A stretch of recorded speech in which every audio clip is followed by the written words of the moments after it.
पूजा घर में रखा लोटा पैसे को राख बना देता है। भूल कर भी ये गलतियां मत करना, वरना पूरा घर हो जाएगा कंगाल। श्री शिवाय नमस्तुभ्यम। महाराज आप सभी ने भी अधिकांश लोगों के पूजा मंदिर में एक लोटा जल रखा हुआ जरूरी देखा होगा, और यदि यह एक लोटा जल सही विधि से न रखा जाए तो यही लोटा धीरे धीरे घर की धन संपदा और सुख शांति को कम करने लगता है।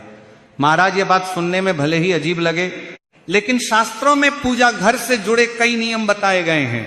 बहुत से लोग अनजाने में ऐसी गलतियां कर देते हैं जिनका परिणाम उन्हें महीनों या कई बार वर्षों बाद भुगतना पड़ता है। क्योंकि कई बार देखा जाता है कि घर में अचानक धन हानि होने लगती है, बिना कारण झगड़े बढ़ जाते हैं, किसी न किसी को बीमारी घेर लेती है, मानसिक तनाव बढ़ जाता है, या फिर बहुत मेहनत करने के बाद भी सफलता नहीं मिलती है। तो इन सब के पीछे कई बार पूजा घर की छोटी छोटी गलतियां जिम्मेदार होती हैं। इसीलिए महाराज आज के इस वीडियो में हम आपको बताएंगे कि पूजा मंदिर में रखा हुआ लोटा जल इतना महत्वपूर्ण क्यों माना जाता है। साथ ही यह भी जानेंगे कि लोटा किस धातु का होना चाहिए और किस प्रकार उसका उपयोग करना चाहिए, ताकि यह आपके घर के लिए वरदान बने, अभिशाप नहीं। अब महाराज बहुत से लोग पीतल का लोटा रखते हैं, कुछ लोग तांबे का और कुछ लोग स्टील का भी रखते हैं, लेकिन क्या हर धातु समान फल देती है? क्या हर घर में एक ही नियम लागू होता है? इन्हीं सभी प्रश्नों के उत्तर आज हम विस्तार से समझने वाले हैं। लेकिन उससे पहले यदि आपको यह जानकारी उचित लगे तो वीडियो को लाइक जरूर करें, चैनल को सब्सक्राइब करें और कमेंट बॉक्स में ओम नमः शिवाय अवश्य लिखें। महाराज कई बार लोग ये भी कहते हैं कि हम रोज पूजा करते हैं, भगवान की आराधना करते हैं, फिर भी हमारे घर में परेशानियां क्यों बनी रहती हैं? आखिर पूजा करने के बाद भी जीवन में सुख शांति क्यों नहीं आती है? तो महाराज आज हम इन्हीं सभी सवालों का उत्तर समझने वाले हैं। इसी के साथ महाराज पूजा घर में रखा दीपक भी बहुत महत्वपूर्ण होता है। आप में से बहुत से लोग ये सोचते होंगे कि दीपक तो बस जलाना होता है, चाहे वो तांबे का हो, पीतल का हो, स्टील का हो, लोहे का हो, कांसे का हो या फिर मिट्टी का हो। लेकिन महाराज कभी कभी गलत दीपक का चुनाव भी घर में बड़ी परेशानियों को जन्म दे सकता है।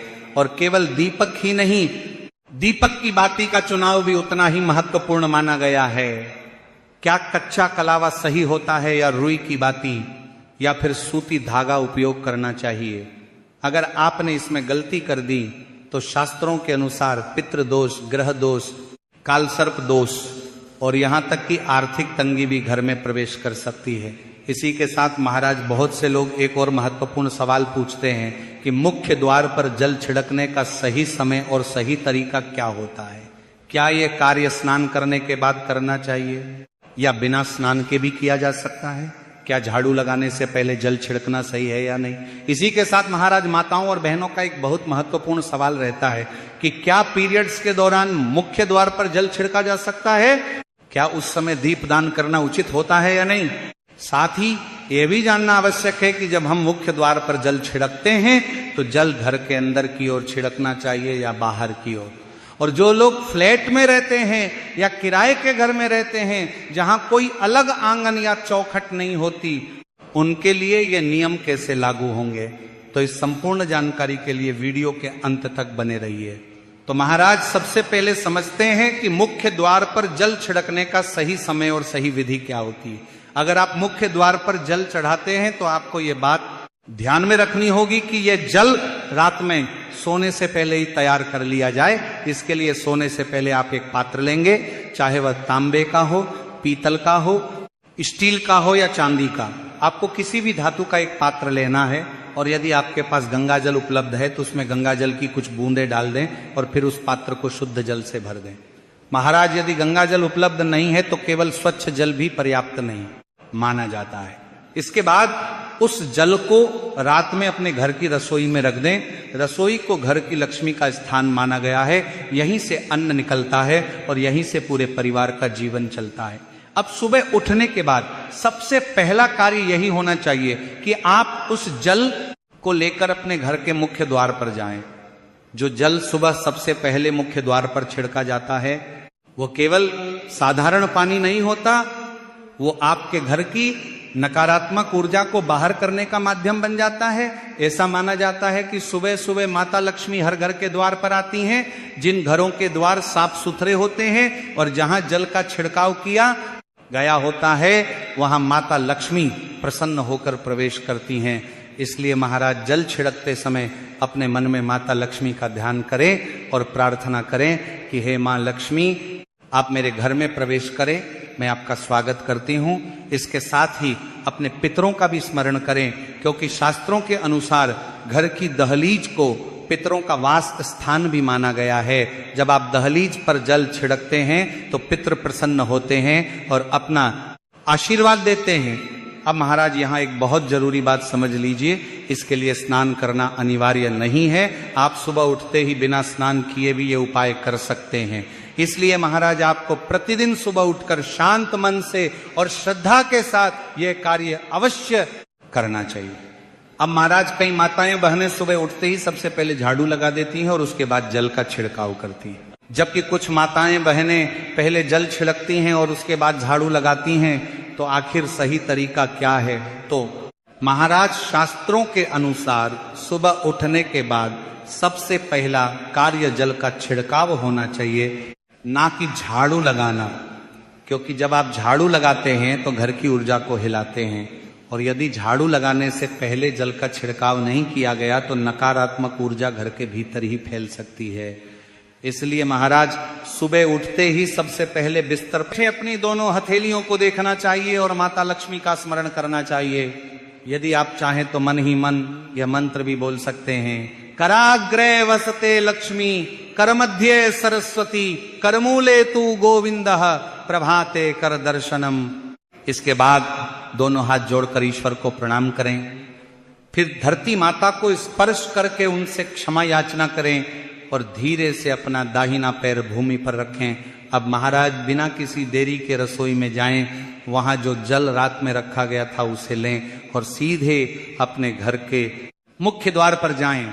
मुख्य द्वार खोलकर श्रद्धा और विश्वास के साथ उस जल का छिड़काव करें। फिर इसके बाद ही आप घर के अंदर आकर झाड़ू लगाएं, सफाई करें, स्नान करें और अपनी दिनचर्या प्रारंभ करें। अब महाराज कई लोग यह भी पूछते हैं कि क्या जल छिड़कने के बाद मुख्य द्वार को धोया जा सकता है? तो इसका उत्तर है हाँ। आप पहले विशेष जल का छिड़काव करें और उसके बाद सामान्य जल से मुख्य द्वार की सफाई भी कर सकते हैं, इसमें कोई दोष नहीं लगता है। अब एक और बहुत सामान्य सवाल आता है, खासकर उन लोगों से जो फ्लैट में रहते हैं या किराए के कमरे में रहते हैं। उनका प्रश्न होता है कि हमारे यहाँ ना तो कोई आंगन है और ना ही कोई स्पष्ट चौखट दिखाई देती है, तो हम जल छिड़काव और दीपदान कहाँ करें? तो महाराज इसका उत्तर बहुत सरल है। जिस दरवाजे पर आपका नाम लिखा हो, जहां आपकी नेम प्लेट लगी हो, वही आपका मुख्य द्वार माना जाएगा। चाहे वो फ्लैट का गेट हो या एक कमरे का दरवाजा, उसी को मुख्य द्वार मानकर वहीं जल छिड़कना है और वहीं दीपदान करना है।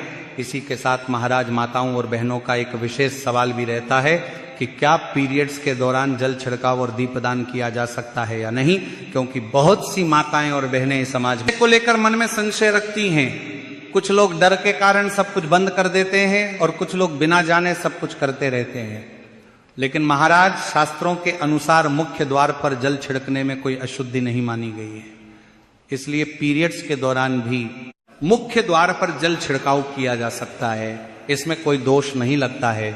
लेकिन दीपदान और पूजा कर्मकांड की श्रेणी में आते हैं और कर्मकांड के लिए शारीरिक शुद्धता आवश्यक मानी गई है। इसलिए पीरियड्स के दौरान दीपदान नहीं करना चाहिए और पूजा की सामग्री को भी नहीं छूना चाहिए। आप चाहें तो पीरियड समाप्त होने के बाद स्नान करके फिर से दीपदान और पूजा प्रारंभ कर सकते हैं। अब महाराज हम बात करते हैं पूजा घर के मंदिर में रखे जाने वाले लोटे के जल की, क्योंकि कई लोग कहते हैं कि लोटा रखने क्या होता है, या फिर हम तो भगवान को केवल फूल और अगरबत्ती ही चढ़ाते हैं, इतना ही काफी है। लेकिन महाराज शास्त्रों के अनुसार मंदिर में रखा हुआ जल केवल पानी नहीं होता, वह एक ऊर्जा पात्र बन जाता है।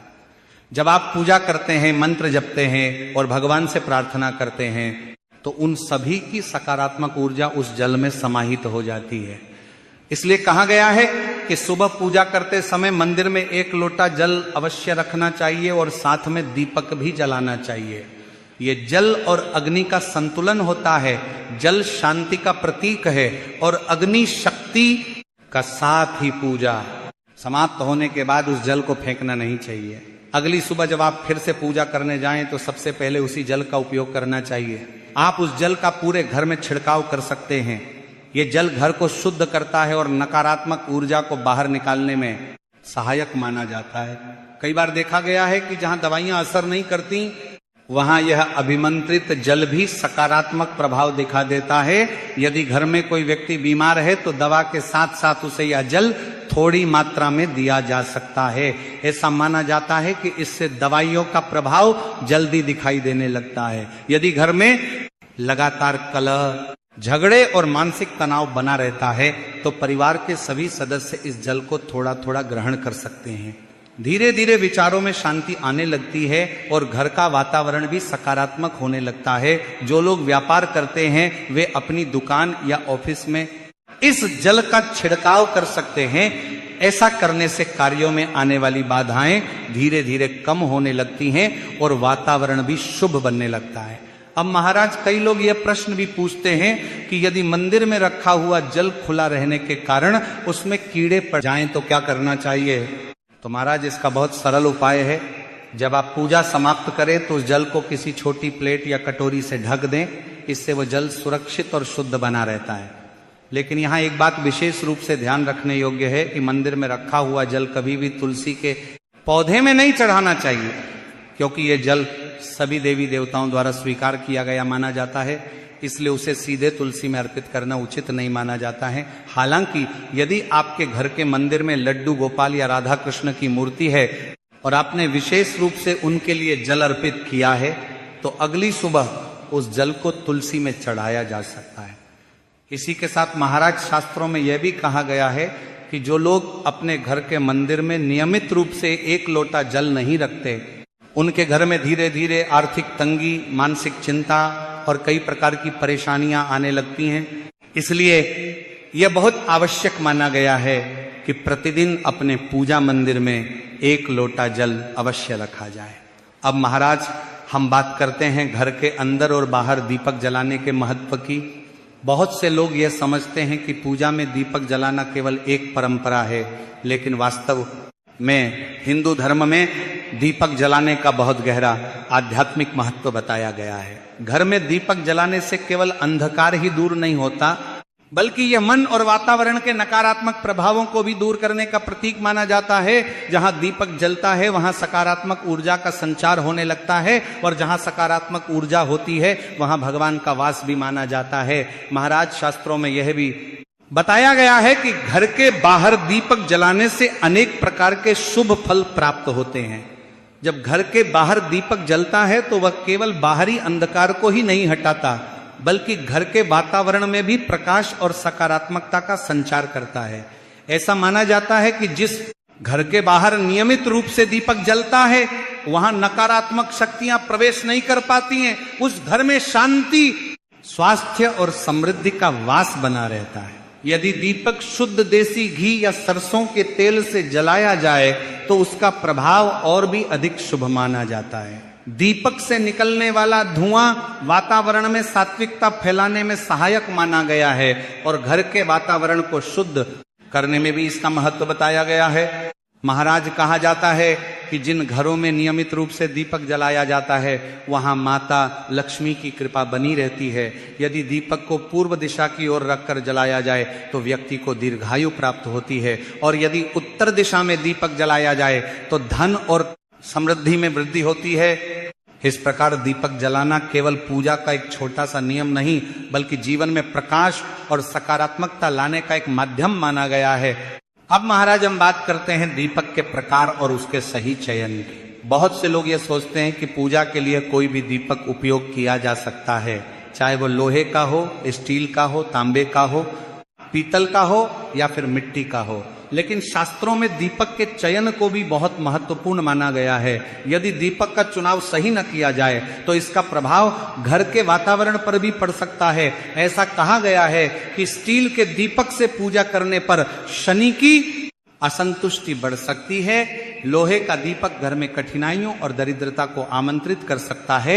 इसी प्रकार कांच के दीपक को भी पूजा के लिए शुभ नहीं माना गया है, क्योंकि इससे राहु और केतु का प्रभाव बढ़ने की बात कही जाती है। इसलिए महाराज पूजा के लिए तांबे, पीतल या मिट्टी के दीपक को सबसे शुभ माना गया है। यह घर में सुख, शांति और समृद्धि को बनाए रखने में सहायक माने जाते हैं। अब महाराज बात आती है दीपक की बाती की। बहुत से लोग इस विषय पर ध्यान नहीं देते, लेकिन शास्त्रों में दीपक की बाती को भी उतना ही महत्वपूर्ण बताया गया है जितना कि स्वयं दीपक को। दीपक की बाती के लिए कच्चा कलावा या सूती रुई का उपयोग सबसे उत्तम माना गया है। शुद्ध सूती धागे से बनी बाती भी उपयोग की जा सकती है। कहा जाता है कि यदि बाती सही ना हो तो पूजा का पूर्ण फल प्राप्त नहीं हो पाता। इसीलिए महाराज दीपक जलाते समय यह ध्यान रखना चाहिए कि दीपक भी सही हो और उसकी बाती भी शुद्ध और उचित हो। अब महाराज बात करते हैं मंदिर में घंटी और ताली बजाने के महत्व की। जब भी हम मंदिर में पूजा करते हैं और उस समय घंटी बजाते हैं तो उसका एक विशेष आध्यात्मिक महत्व बताया गया है। ऐसा माना जाता है कि जब घर या मंदिर में घंटी बजाई जाती है तो उस ध्वनि से वातावरण में एक सकारात्मक कंपन उत्पन्न होता है। शास्त्रों में यह भी कहा गया है कि घंटी की ध्वनि से नकारात्मक ऊर्जा दूर होती है और पूजा का वातावरण पवित्र बनता है। कहा जाता है कि जब कोई व्यक्ति श्रद्धा से भगवान के सामने घंटी बजाता है तो उसके द्वारा किए गए जप, दान और साधना का पुण्य फल भी बढ़ जाता है। इसी प्रकार ताली बजाने का भी अपना महत्व बताया गया है। जब हम भजन करते हैं या भगवान की स्तुति करते हैं और उस समय 3 बार ताली बजाते हैं तो इससे मन और वातावरण दोनों में सकारात्मकता का संचार होता है। महाराज ये भी ध्यान रखना चाहिए कि घंटी केवल पूजा या भजन के समय ही बजानी चाहिए। उसे खेल खिलौने की तरह बार बार नहीं बजाना चाहिए। यदि मंदिर बंद होने के बाद या बिना किसी कारण के बार बार घंटी बजाई जाए तो शास्त्रों के अनुसार उचित नहीं माना जाता है। इसलिए घंटी हमेशा श्रद्धा, प्रेम और सम्मान के साथ ही बजानी चाहिए। इसके साथ ही घंटी बजाने का समय भी महत्वपूर्ण माना गया है। सामान्य रूप से सुबह 4 बजे से लेकर 11 बजे तक और शाम 6 बजे से लेकर रात 11 बजे तक घंटी बजाना शुभ माना जाता है। कहा जाता है कि रात के 12 बजे के बाद देवता विश्राम में होते हैं, इसलिए उस समय घंटी बजाना उचित नहीं माना जाता है। तो महाराज यदि आपको ये जानकारी उपयोगी लगी हो तो वीडियो को लाइक अवश्य करें।